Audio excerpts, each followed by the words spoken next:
semua sehat ya? Alhamdulillah, Pak. Kameranya di sih. Ben ngerti lo, ngerti sehat apa ora. Ayo kameranya di sih. Yang lain semua yuk. Bima, Dian, Jeva, Alvanka, Alfaka, Ayu, Alfian, Ratri, Joko, Anissa, Lutfi, Nanda, Nadine, Rista, Ayu sudah nyala ya kameranya. Wahyu, Ilvani, Laila, Lutfiana, Janadri, Bundan, Rizky, Anissa, Desi, Era, Arifa, Reni, Dimas, Sri Lestari, Rika, Faris, Muhammad, siapa ini? Muhammad siapa ini?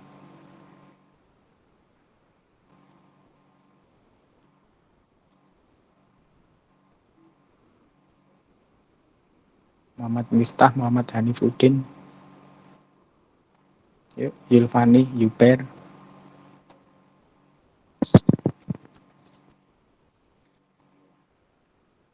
Lutfi dandan ya.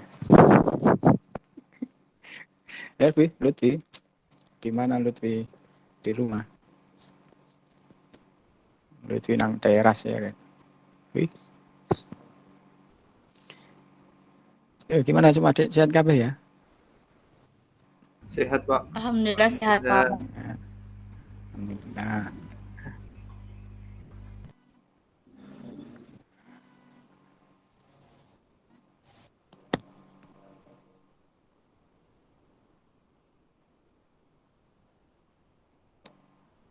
Di rumah atau pada ngapain ini?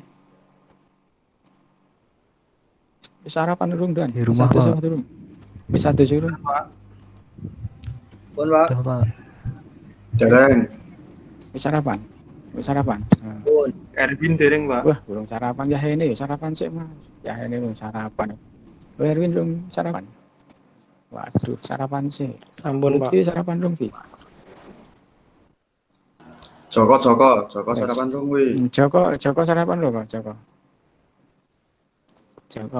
Joko lelono. Sampun, Pak. Oh, wes ya. Sampun, Pak.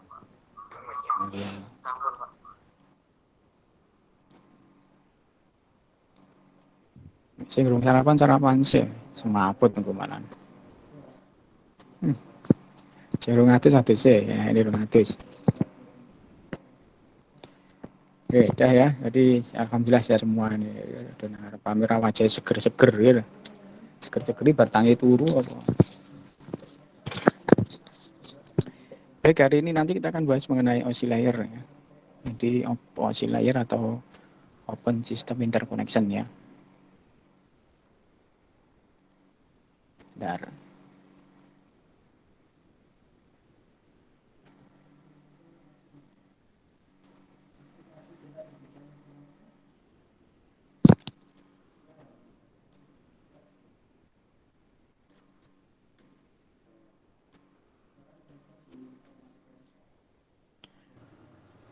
Baik, hari ini kita bahas OSI layer atau Open System Interconnection Layer atau juga sering disebut dengan 7 lapisan OSI.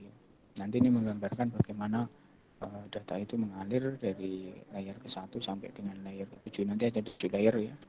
Di layer 1 sampai dengan layer 7 nanti kita lihat. OSI layer atau Open System Interconnection Layer ini adalah model referensi jaringan terbuka OSI atau OSI referensi model for open networking. Ini adalah sebuah model arsitektur jaringan yang dikembangkan oleh Badan ISO atau International Organization for Standardization ya di Eropa tahun 1977. Nah, OSI sendiri kan singkatan dari Open System Interconnection. Ya, model ini atau model OSI ini juga disebut dengan model 7 lapis OSI atau OSI 7 layer model. Ini jadi apa namanya Open System Interconnection atau model 7 lapis OSI atau OSI 7 layer model. Yang perlu diketahui dan perlu dipahami bahwa OSI, model OSI ini bukanlah sebuah protokol ya. Jadi OSI layer itu bukan sebuah protokol. Protokol itu kan sekumpulan aturan ya. Protokol itu sekumpulan aturan yang nanti digunakan pada saat komunikasi data dalam jaringan. Itu menggunakan protokol. Contoh protokolnya ada beberapa yang biasa sering digunakan, ada protokol TCP/IP, ada protokol IPX, ada protokol network, NetBIOS, kemudian ada PPP, ada AppleTalk dan seterusnya. Tapi yang sering digunakan atau yang populer adalah protokol TCP/IP. Nah, OSI itu bukan sebuah protokol ya, OSI itu bukan protokol. Model OSI ini dibuat setelah teknologi jaringan itu hadir di antara kita. Jadi muncul OSI itu setelah ada teknologi jaringan. Jadi model OSI itu dibangun atau dibuat itu setelah teknologi jaringan itu hadir di antara kita. Nah, untuk model OSI sendiri ada 7 lapis ya. Itu mulai dari lapisan paling bawah, nomor 1 itu fisikal, kemudian nomor 2 itu data link ya, kemudian nomor 3 itu network ya, kemudian nomor 4 itu transport, kemudian session, nomor 5, kemudian nomor 6 presentation, dan nomor 7 adalah application. Nah, ini ada 7 lapis. Jadi fisikal, data link, network, transport, session, presentation, dan application. Ini 7 lapis ini. Jadi menggambarkan bagaimana data itu mengalir ya dari satu host ke host yang lain. Ini kalau kita lihat perbedaannya, kalau yang sebelah ini adalah OSI referensi model, ada OSI layer ya, ada 7 lapis, yaitu dari layer ke-7 itu ada application, presentation, session, kemudian ada transport, network, data link, dan physical. Kemudian kalau ini model DARPA ya, DARPA referensi model, ada application layer, ada host to host layer, kemudian ada internet network layer, dan ada network interface layer. Sedangkan yang ini adalah TCP/IP ya, ini protokol ya, protokol TCP/IP. Ini ada telnet, ada FTP, ada SMTP, ada DNS ya, ada DHCP, SNMP ini. Ini protokol yang paling interface yang paling atas. Kalau di OSI itu ada application, presentation, dan session. Kemudian di protokol TCP/IP itu ada telnet, ada FTP, dan SMPT, DNS. Ini jadi di yang berkaitan atau bertatap muka langsung dengan ini ya, user. Kemudian ada transmisi control protokol, user data ragam protokol. Kemudian ada internet protokol, ada IRP, ada IGMP, dan ada IGMP. Kemudian yang paling bawah ini Ethernet ya, Ethernet, token ring, frame relay, ATM. Ini jadi yang kita bahas nanti adalah di sini adalah OSI layer atau OSI referensi model. Nah, kemudian kenapa kok OSI layer itu dibuat berlapis-lapis ya, sampai dengan 7 lapis ya, ada lapisan fisikal sampai dengan lapisan application tadi. Ya, beberapa keuntungan atau alasan ya mengapa model OSI layer itu dibuat berlapis-lapis. Yang pertama, memudahkan untuk memahami ya, cara kerja jaringan ya. Memudahkan kita untuk memahami cara kerja jaringan komputer secara menyeluruh. Kemudian memecah ya, persoalan komunikasi data itu yang rumit menjadi bagian-bagian kecil yang lebih sederhana. Ya, karena nanti pada waktu mengirimkan data, itu bisa disimulasikan nanti ya, data itu perubahan bentuk apa saja yang terjadi pada waktu kita mengirimkan data dari host satu ke host yang lain, sehingga memudahkan persoalan komunikasi data yang rumit menjadi bagian-bagian kecil, sehingga memudahkan pada waktu proses troubleshooting ya. Misalkan ada kerusakan data yang terjadi pada layer ketiga, misalkan, berarti ada permasalahan di layer ketiga. Nah, perangkat atau software yang bekerja di layer ketiga itu perangkat apa? Nah, itu bisa dilakukan proses troubleshooting. Kemudian memungkinkan vendor atau pakar network itu dalam mendesain dan mengembangkan hardware atau software ya yang sesuai dengan fungsi pada layer tertentu. Ya, misalkan vendor membuat perangkat hardware ataupun software yang sesuai dengan fungsi layer tertentu. Misalkan membuat hardware yang berfungsi di layer ketiga atau layer keempat. Nah, ini bisa memungkinkan vendor atau pakar network itu untuk mendesain hardware atau software yang bisa berfungsi di layer tertentu, atau mengembangkan hardware atau software yang bisa berfungsi di semua layer misalkan. Kemudian menyediakan standar interface ya. Jadi dengan adanya OSI layer ini bisa membuat standar interface dari perangkat jaringan itu menjadi sama standarnya ya. Bisa saja karena perangkat jaringan atau hardware itu bisa yang membuat, yang memproduksi adalah berbanyak vendor, maka harus ada standar interface-nya ya. Maka menyediakan standar interface bagi pengembangan perangkat yang melibatkan multi vendor, sehingga dengan perangkat atau hardware dengan vendor apapun atau dengan merek apapun, maka standarnya harus sama. Ya, standar jaringan, standar interface-nya harus sama, sehingga bisa berkomunikasi antara interface yang satu dengan yang lain meskipun berbeda vendor yang membuatnya atau berbeda merek misalkan, karena sudah sesuai standarnya harus sama. Kemudian adanya abstraksi layer ya yang memudahkan pengembangan ya teknologi masa depan yang terkait dengan layer tertentu yang tadi sudah ya. Ya, kemudian dari ketujuh layer itu, jadi layer 1 sampai 7 tadi, layer fisikal, data link, network, dan transport, kemudian session, presentation, dan application. Dari ketujuh layer itu dibagi menjadi 2 kelompok.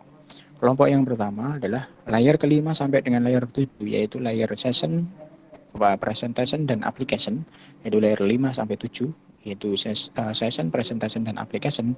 Itu disebut dengan application layer atau upper layer, yang disebut application layer atau upper layer. Nah, ini yang segala sesuatu yang berkaitan dengan user interface, data formatting, dan communication session itu akan dilayani pada upper layer ini, yaitu mulai layer 5 sampai dengan layer ke-7. Ini ya. Ini kemudian pembagian yang kedua yaitu layer 1 sampai 4, yaitu layer fisikal, data link, network, dan layer transport ya. 4 layer ini dikelompokkan menjadi data flow layer atau lower layer. Ini ya, yang tadi layer 5 sampai 7 upper layer atau application layer, kemudian layer 1 sampai dengan 4 itu disebut dengan layer data flow layer atau lower layer. Nah, ini pada lower layer ini atau data flow layer ini, bagaimana data itu mengalir ya pada network, itu akan ditangani pada layer ini.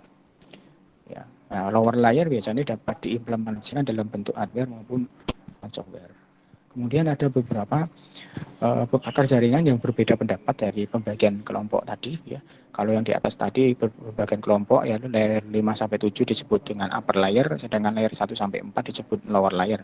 Ada beberapa pakar jaringan yang berbeda pendapat, yaitu layer 1 sampai 3 itu disebut dengan lower layer, sedangkan layer 4 sampai dengan layer 7 itu disebut dengan upper layer. Nah, ini perbedaan pendapat saja ya. Ini kemudian dari masing-masing layer ini bisa dilihat di situ fungsinya ya. Layer yang ke atas, yang paling atas atau layer application layer ini berfungsi sebagai antarmuka ya, antarmuka dengan aplikasi ya. Nah, contoh yang bekerja di layer ini ada protokol HTTP, FTP, SMTP, NFS, ini bekerja di layer application. Kemudian yang layer presentation layer atau layer ke-6 itu berfungsi untuk mentranslasikan ya data yang hendak ditransmisikan ke aplikasi ya, dengan format yang ditransmisikan melalui jaringan ya. Ya, ini biasanya ada remote desktop RDP atau virtual network computing atau VNC. Nah, ini biasanya yang di layer presentation.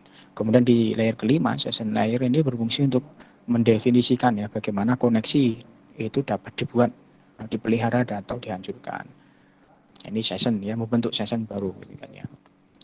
Kemudian yang keempat, layer keempat yaitu layer transport, ini berfungsi memecah data menjadi paket-paket ya, menjadi paket data, serta nanti memberikan nomor urut ya. Jadi data itu dipecah menjadi paket-paket data, kemudian diberikan nomor urut. Ya, kemudian yang di layer ketiga yaitu biasanya berfungsi untuk pengalamatan ya, pengalamatan atau alamat IP address internet protokol ya. Kaitannya dengan menggunakan routing ya, melakukan routing atau internetworking ya dengan menggunakan router. Ya, perangkat yang bekerja di layer ketiga ini ya nanti router ya, karena dia untuk melakukan proses routing atau internetworking. Kemudian layer kedua data link. Nah, ini layer kedua ini berfungsi untuk menentukan bagaimana bit data itu dikelompokkan menjadi format yang disebut dengan frame tadi ya. Nah, untuk yang data link ini mengenal atau pengalamatan perangkat keras. Kalau tadi di layer ketiga itu pengalamatan IP address, kalau di layer 2 ini adalah pengalamatan perangkat keras atau MAC address. Ya, jadi pengalaman perangkat keras atau seperti halnya media access control address atau MAC address. Ya, kemudian yang paling bawah layer fisikal ini berfungsi untuk mendefinisikan ya media transmisi jaringan ya. Biasanya berkaitan dengan perangkat keras yang paling bawah ya, Ethernet ya, atau token ring ya, berhubungan dengan NIC ya, Network Interface Card ya, ini yang layer ke-1 atau physical layer. Kalau dilihat ya, seperti ini ya, jadi layer yang paling bawah physical layer, perangkat yang bisa bekerja di layer fisik itu hub, repeater. Hub atau repeater untuk kemarin sudah disampaikan ya di pertemuan sebelumnya di komponen jaringan itu ada hub, ada repeater ya. Hub dan repeater mengenai fungsinya kemarin sudah dijelaskan ya di komponen jaringan, nanti bisa dibuka kembali. Hub dan repeater ini bekerja di layer pertama atau layer fisikal. Kemudian data di layer data link, kalau layer kedua itu perangkat yang bekerja atau hardware yang bekerja itu adalah bridge dan switch. Ya, kemarin juga sudah disampaikan ya, bridge itu apa, switch itu apa, kemarin sudah disampaikan di pertemuan sebelumnya. Ya. Kemudian di layer ketiga network, perangkat yang bekerja di layer ketiga yaitu adalah router. Jadi router ini bekerja di layer ketiga. Ya, ada router.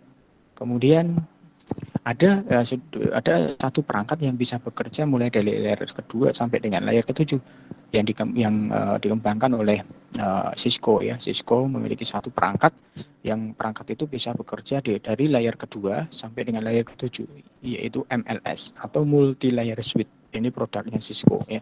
Jadi multi layer switch ini atau MLS ini bisa bekerja mulai dari layer kedua, ketiga sampai dengan layer ketujuh. Baik, itu kemudian kita lanjutkan. Sekarang komunikasi antar layer. Jadi layer itu bisa berkomunikasi. Ada komunikasi secara vertikal. Komunikasi vertikal ini setiap layer itu bisa berkomunikasi secara vertikal dengan layer yang tepat di atasnya atau di bawahnya. Ya. Jadi layer bisa berkomunikasi secara vertikal dengan layer yang lain ya, yang berada tepat di atasnya atau tepat di bawahnya. Sebagai contoh misalkan layer data link. Layer data link itu berada di layer kedua. Maka layer data link atau layer kedua itu bisa berkomunikasi dengan layer ketiga atau layer ke-1. Berarti layer data link bisa berkomunikasi dengan layer fisikal atau layer network. Gitu ya. Jadi tepat di atasnya atau tepat di bawahnya. Namun layer data link tidak bisa berkomunikasi dengan layer application karena dia melompat ya. Jadi harus tepat di atasnya atau tepat di bawahnya. Ya, di layer kedua tadi misalkan data link ini ya. Layer data link ini bisa berkomunikasi secara vertikal yaitu dengan layer network tepat di atasnya atau layer fisikal tepat di bawahnya. Data link tidak bisa berkomunikasi dengan transport atau session atau presentation apalagi application yang paling atas. Yaitu komunikasi secara vertikal. Kemudian suatu layer juga bisa berkomunikasi secara ya, dengan layer yang sama. Kalau horizontal komunikasinya dengan layer yang sama namun pada host yang berbeda, pada host yang lain, pada host tujuan. Ya. Misalkan layer data link itu bisa berkomunikasi dengan layer data link pada host yang lain atau pada host tujuan. Nah, sehingga komunikasi layer ini, ya komunikasi layer secara horizontal ini sifatnya virtual, tidak terjadi secara langsung, ya, tidak terjadi secara langsung, sebagaimana kalau dilakukan pada komunikasi vertikal. Kalau vertikal terjadi secara langsung, karena dia berkomunikasi tepat di atasnya atau tepat di bawahnya. Sedangkan yang horizontal itu terjadi secara virtual, karena dia berkomunikasi dengan layer yang sama, namun pada host yang lain, ya, layer yang sama pada host yang berbeda atau host yang lain atau host tujuan. Ya, kemudian informasi yang mengalir ya dari satu layer ke layer yang lain ini akan mengalami perubahan bentuk atau mengalami transformasi. Mohon maaf, sebentar ya, putus sinyalnya.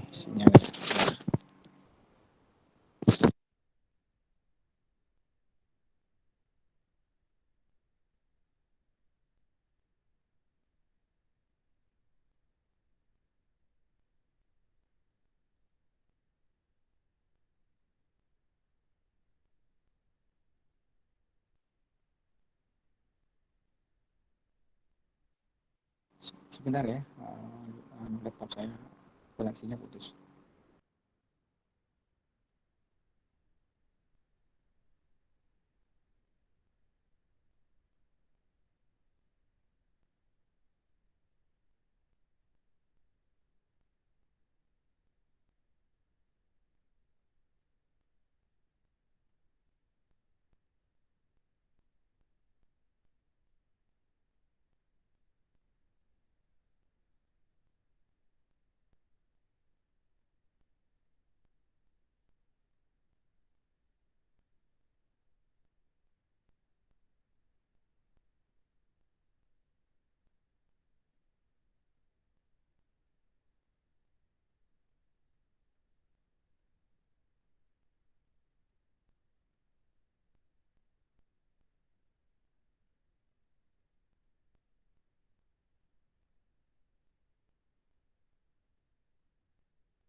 Ya, sudah kelihatan lagi ya?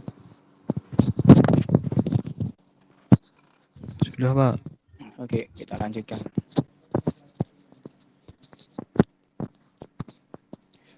Informasi yang mengalir dari satu layar ke layar yang lain ini akan mengalami perubahan bentuk atau transformasi ya. Untuk memahami, kita perhatikan ilustrasi berikut ya, yang menggambarkan transformasi informasi dari layar aplikasi hingga layar fisikal. Informasi itu berawal dari layar yang paling atas, yaitu layar yang ketujuh, yaitu apa? Layar application. Informasi kemudian akan melewati layar application, presentation ya, di bawahnya layar application yaitu layar presentation dan layar session. Ya, pada tahap ini atau pada layar presentation dan layar session ini belum mengalami transformasi data atau belum mengalami perubahan data. Nah, biasanya informasi yang melalui ketiga layar ini yaitu layar application, presentation, dan session, melalui layar ketiga ini informasi masih berupa PDU atau protokol data unit atau biasa disebut dengan data saja ya, masih berupa data. Pada layar application, presentation, dan session gitu ya, informasi masih berupa data, belum mengalami transformasi atau perubahan bentuk. Kemudian setelah sampai di layar yang keempat ya, layar transport ya, maka baru mengalami transformasi atau mengalami perubahan bentuk ya. Jadi data tadi dari layar application, presentation, dan session itu masih berupa data, informasi masih berupa data atau protokol data unit tadi atau biasa disebut dengan data. Kemudian masuk di layar keempat atau layar transport baru mengalami transformasi atau perubahan bentuk menjadi apa? Segmen. Jadi data dirubah menjadi segmen atau ditransformasi menjadi segmen. Ya. Kemudian segmen akan mengalir di layar yang ketiga, di bawah layar di bawahnya transport, yaitu layar apa? Network. Maka segmen akan diubah atau ditransformasi menjadi bentuk paket ya. Paket atau biasa juga disebut dengan datagram. Ya, paket atau kadangkala juga disebut dengan datagram. Ini kemudian paket akan mengalir ke layar di bawahnya network, yaitu layar kedua, yaitu apa? Layar data link. Maka paket tadi akan ditransformasi atau diubah bentuknya menjadi frame ya, menjadi frame. Ya, menjadi frame. Kemudian frame terakhir, frame akan masuk menuju ke layar yang paling bawah, layar yang nomor 1 yaitu layar fisikal ya. Kemudian frame akan diubah bentuk menjadi bit ya. Jadi sampai di layar fisikal, frame akan dirubah bentuk atau ditransformasi menjadi bit ya. Bit-bit atau bit. Ya, kemudian di layar ini bit-bit akan diubah menjadi besaran listrik seperti arus listrik atau gelombang elektromagnetik. Ini menyesuaikan perubahan dari bit-bit menjadi besaran listrik, arus listrik atau gelombang elektromagnetik ini menyesuaikan dengan media transmisi yang digunakan. Apakah media transmisinya menggunakan kabel atau media transmisinya tanpa kabel. Nah, ini menyesuaikan dengan media transmisi yang digunakan, gitu ya. Ini.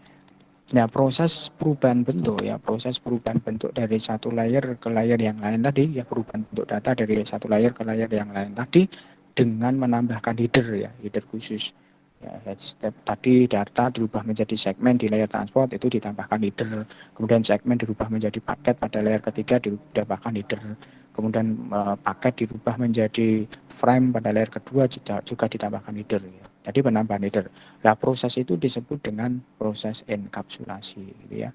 Jadi disebut dengan proses enkapsulasi atau proses perubahan bentuk ya, dari data menjadi bentuk lain ya. Disebut dengan proses enkapsulasi. Ya, kemudian setelah sampai di host tujuan ya, setelah sampai di komputer tujuan atau host tujuan atau host target, maka prosesnya kebalikannya, yaitu dengan melepas header. Kalau tadi proses enkapsulasi tadi perubahan bentuk dengan menambahkan header, kalau dienkapsulasi proses kebalikannya yaitu dengan melepas header tadi, yaitu disebut dengan proses dienkapsulasi ya, dengan proses melepas header. Ya, ini disebut dengan proses dienkapsulasi. Sebenarnya ada simulasinya ya, namun ini saya tidak bawa laptop yang satunya, ini berada di laptop satunya untuk simulasinya. Tapi nanti bisa dilihat di video rekaman ya, simulasinya ya, saya pernah merekam untuk video simulasinya, nanti bisa dilihat di e-learning ya untuk simulasi dari proses enkapsulasi dan dienkapsulasi. Jadi bagaimana data itu mengalir dari host satu ke host yang lain. Tadi ya dari informasi dari application, kemudian berubah menjadi data, melalui presentasi, kemudian session juga masih berupa data, kemudian masuk di layer keempat yaitu layer transport, data ditransformasi atau dirubah bentuk menjadi segmen ya, kemudian dengan ditambahkan header, kemudian segmen dan plus header tadi masuk ke layer ketiga, di layer network ya, dirubah menjadi paket dengan ditambahkan header lagi, kemudian paket masuk di layer kedua yaitu layer data link, dirubah menjadi frame ditambahkan header, kemudian frame masuk di layer ke satu fisikal yaitu dirubah menjadi bit-bit dan ditambahkan dengan header, kemudian bit-bit akan diubah menjadi itu tadi ya, besaran listrik seperti arus listrik atau gelombang elektromagnetik sesuai dengan media transmisi. Itu proses enkapsulasi. Ya, kalau proses enkapsulasi itu dimulai dari layer atas ya, layer application sampai dengan layer fisikal. Kemudian proses kebalikannya setelah data itu yang dikirim tadi sampai di komputer tujuan, maka masuk di layer paling bawah. Kalau sampai di layer tujuan, di host tujuan yaitu masuk di layer paling bawah, yaitu layer fisikal. Nah, prosesnya kebalikannya dengan melepaskan header, yaitu disebut dengan proses dienkapsulasi. Nanti bisa dilihat simulasinya di video rekamannya, nanti bisa dilihat di e-learning. Ini untuk memahami kita perhatikan contoh kasusnya, ilustrasinya. Misalkan ada seorang user sedang menulis email ya, sedang menulis email di aplikasi Microsoft Outlook. Jadi user menuliskan email di Microsoft Outlook, ya, tulis isi emailnya ya, yang diketik di Microsoft Outlook atau isi emailnya itu berupa informasi ya. Kemudian setelah menekan tombol send ya, setelah menekan tombol send, user menekan tombol send, maka isi email atau informasi yang diketikkan di email tadi akan dirubah menjadi data. Ya, setelah ditekan tombol send, maka isi email dirubah menjadi data. Nah, proses konversi data ini dilakukan pada layer presentation karena menulis emailnya atau di Microsoft Outlook itu dia berada di layer paling atas yaitu layer application. Layer application. Kemudian setelah mengklik tombol send, maka isi email itu akan dikonversi menjadi data ya, informasi yang akan diubah menjadi data di layer presentation. Sementara layer yang kelima atau layer session itu akan melakukan request ya, sebuah session baru yang nanti akan ditangani di layer keempat atau layer transport itu ya. Makanya di layer application, presentation dan session ini belum mengalami perubahan ya, belum mengalami perubahan data, masih berupa data atau PDU, protokol data unit. Yang kemudian setelah masuk di layer keempat yaitu layer transport, maka akan terjadi enkapsulasi, akan melakukan perubahan bentuk atau enkapsulasi dari data menjadi segmen. Data menjadi bentuk atau ditransformasi menjadi segmen dan ditambahkan header di bagian awal data. Header ini berisi transport layer seperti nomor port ya. Jadi header pada segmen ini berisi nomor port ya, kemudian jenis protokol komunikasi yang nanti bisa dimanfaatkan pada komputer tujuan atau komputer 2 untuk menentukan aplikasi yang tepat untuk membuka data tersebut. Apakah Telnet, apakah FTP dan seterusnya. Ya, ini di layer keempat, yaitu segmen dirubah menjadi data dirubah menjadi segmen dan ditambahkan header. Kemudian selanjutnya segmen-segmen akan mengalir ke layer yang ketiga, yaitu layer network. Maka segmen akan dilakukan enkapsulasi atau dirubah dari segmen dirubah menjadi paket ya, atau datagram tadi dan ditambahkan header di bagian depannya. Ya, biasanya header ini berisi apa? Nomor alamat tujuan dan nomor alamat tujuan dan alamat asal. Ya, nomor alamat atau alamat asal atau alamat tujuan jaringan itu. Ini berada di layer ketiga ya. Jadi segmen dirubah menjadi paket dan ditambahkan header. Header berisi informasi alamat asal dan alamat tujuan network. Kemudian segmen-segmen akan segmen paket ya, ketiga paket. Kemudian paket-paket itu akan mengalir menuju ke layer kedua yaitu layer data link. Nah, kemudian setelah sampai di layer data link, maka akan dilakukan enkapsulasi atau perubahan menjadi apa? Dari paket menjadi frame. Ya, menjadi frame-frame.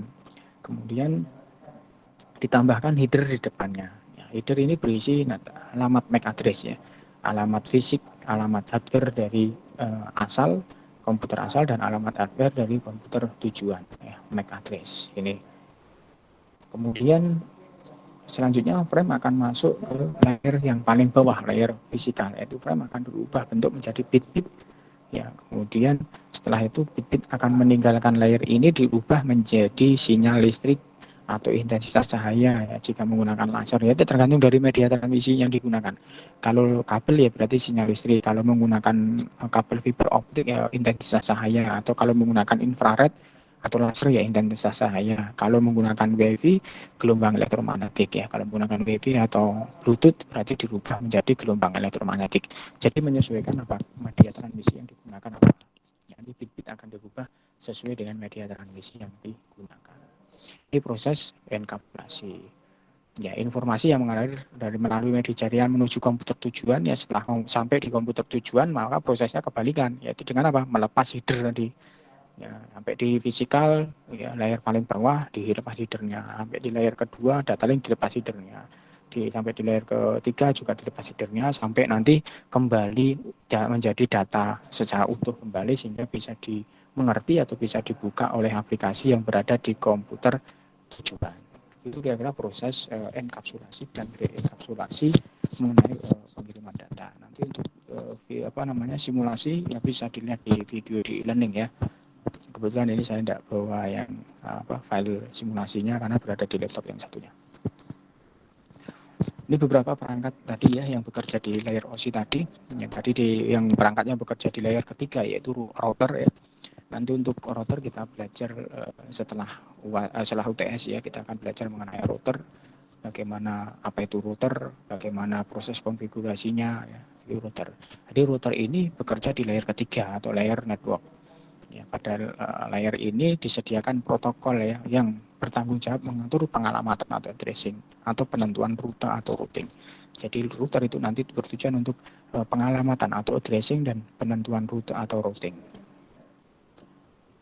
Ya, tapi saat ini sudah ada router dengan layer keempat ya. Bisa dapat bekerja di layer keempat, yaitu ada tambahan fungsi yaitu sebagai firewall. Kemudian grid kemarin juga sudah disampaikan ya di pertemuan sebelumnya. Grid ini bekerja di layer kedua. Ya. Layer kedua atau layer data link ya. Layer ini tidak menyediakan protokol routing, namun dia mengenal alamat fisik. Alamat fisik atau MAC address, alamat hardware ya. Jadi grid ini bisa mengenal alamat MAC address atau alamat hardware. Kemudian switch juga sama ya, switch ini juga bekerja di layar kedua. Ya. Switch ini juga kemarin juga sudah dijelaskan ya sebagai sentral atau konsentrator. Switch ini dipandang sebagai multi-port grid. Ya. Jadi kalau grid tadi portnya hanya 2, kalau switch ini portnya lebih dari 2, ya, banyak. Ya, sesuai dengan kebutuhan ada 8, ada 16, ada 20, ada 24, ada 32 gitu ya. Sehingga disebut sebagai multi-port grid. Kalau grid portnya ada 2 kan. Kalau grid hanya portnya ada 2. Tapi sama dia bisa mengenal MAC address ya. Switch dan grid sudah bisa mengenal alamat hardware atau MAC address. Ya, switch tradisional saat ini sudah dikembangkan ya tadi sudah disampaikan bahwa Cisco mengembangkan switch yang bisa berfungsi mulai dari layar kedua sampai dengan layar ketujuh yaitu MLS atau multi layer switch. Jadi bisa beroperasi di layar kedua, bisa difungsikan sebagai hardware yang bekerja di layar kedua, kemudian layar ketiga yaitu sebagai router tadi ya, atau layar keempat, 5 dan seterusnya sampai 7. Nah, ini multi layer switch. Kalau switch yang kita sering gunakan switch tradisional itu ya hanya dia bekerja di layar kedua saja, tidak bisa bekerja di layar ketiga dan seterusnya. Switch yang tradisional yang switch biasa kita temui. Ya ini yang memang MLS ini khusus ya, dia produk dari Cisco multi layer switch yang dia itu bisa bekerja di layar kedua sampai dengan layar ketujuh. Hub ini bekerja di layar ke-1 atau layar fisikal. Hub ini fungsinya sama sebagai konsentrator ya, sama dengan switch, namun hub tidak dapat mempelajari alamat hardware atau belum bisa mengenal MAC address. Kalau switch tadi sudah bisa mengenal MAC address. Itu bedanya. Kemarin sudah disampaikan di komponen jaringan ya. Apa bedanya hub dengan switch ya, kemarin juga sudah disampaikan, nanti bisa dilihat lagi apa bedanya. Kalau hub itu kan karena dia belum bisa mengenal MAC address, maka kan informasi yang datang ke hub maka akan diteruskan ke seluruh host atau di broadcast ya. ya, atau di broadcast ya, sehingga akan mempengaruhi performance dari jaringan atau network. Itu kemudian yang selanjutnya repeater. Terakhir ya, repeater ini bekerja di layer ke-1, yaitu layer apa? Physical. Nah, repeater ini digunakan sebagai memperkuat sinyal. Ya, kemarin mungkin juga sudah disampaikan ya, repeater fungsinya memperkuat sinyal ya, agar informasi yang datang itu bisa sampai ke host tujuan ya, host lain yang lokasinya cukup jauh. Maka sinyal yang melemah tadi perlu diperkuat ya. Namun saat ini repeater sudah jarang dipasarkan karena sudah ada switch ya yang sudah semakin terjangkau ya. Switch itu bisa difungsikan sebagai, juga berfungsi sebagai repeater ya. Jadi misalkan ada kabel ya 100 meter kan, 100 meter pertama kemudian ditambahkan switch di situ ya, kemudian disambung lagi ke kabel berikutnya yang 100 meter kedua. Nah, itu sehingga switch sudah bisa digunakan menggantikan dari repeater. Itu kira-kira untuk teman hari ini. Ada pertanyaan?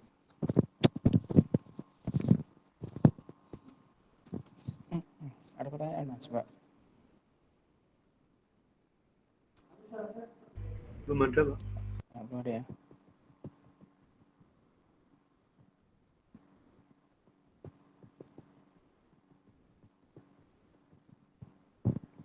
Itu kira-kira nanti untuk video simulasinya itu bisa dilihat di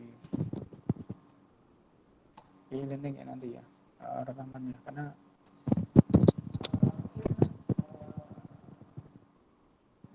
bentar ya, putus lagi ya.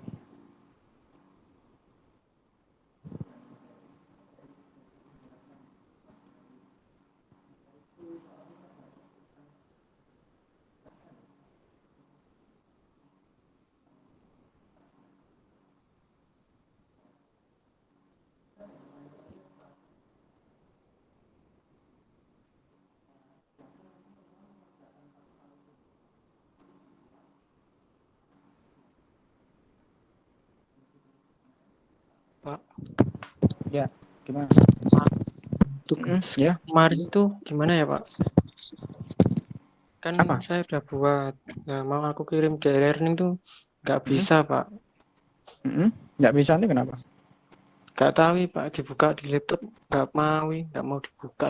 Tapi kalau lewat Mm, handphone bisa Pak. mm-mm. Cuman ngirimnya nggak bisa. Yang lain ada masalah pengiriman tugasnya? Yang lain? Enggak, Pak. Ada, Pak. Wah, Sama. Ya, aman. berarti Enggak, Pak. pakai Mas yang nggak bisa pakai apa? Browsernya jalan pakai apa? Pakai Chrome Pak. Pakai Chrome ya. Coba ganti menggunakan ini ya, apa? Mozilla ya. Pakai Mozilla Mas. Gitu.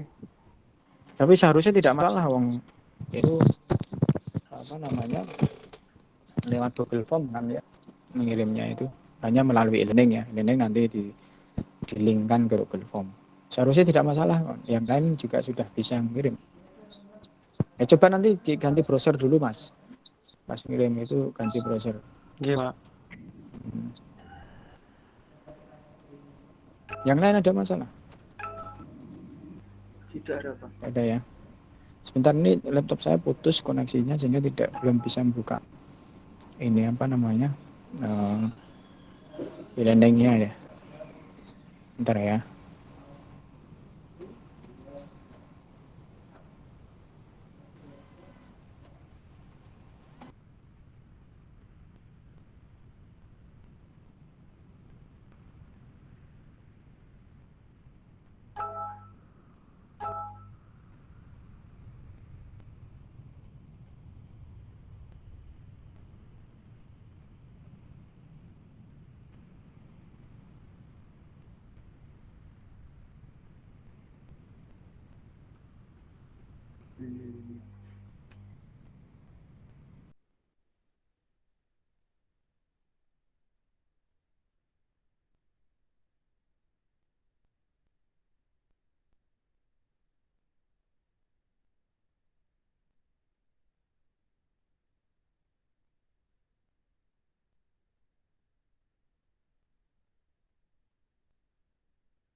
Oke, mungkin untuk hari ini kita cukupkan sekian ya. Jadi nanti ada tugas di materi, nanti bisa dikerjakan ya, dikumpulkan maksimal besok.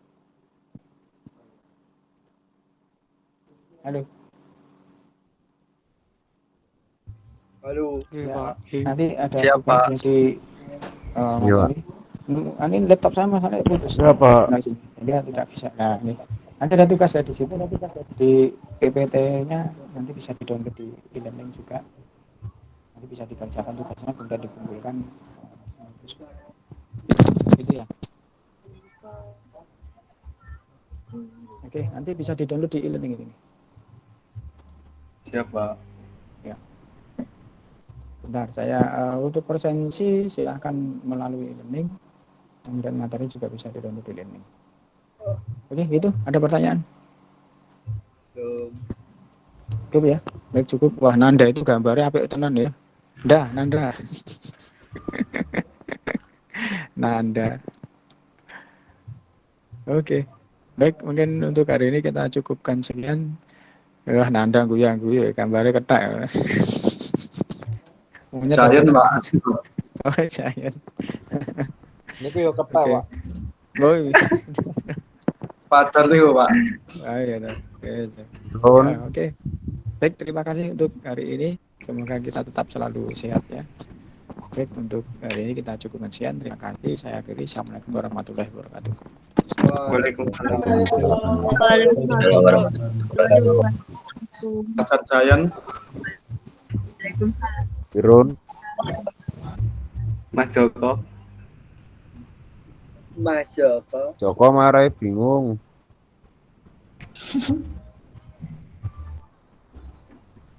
Erwin Sukatari.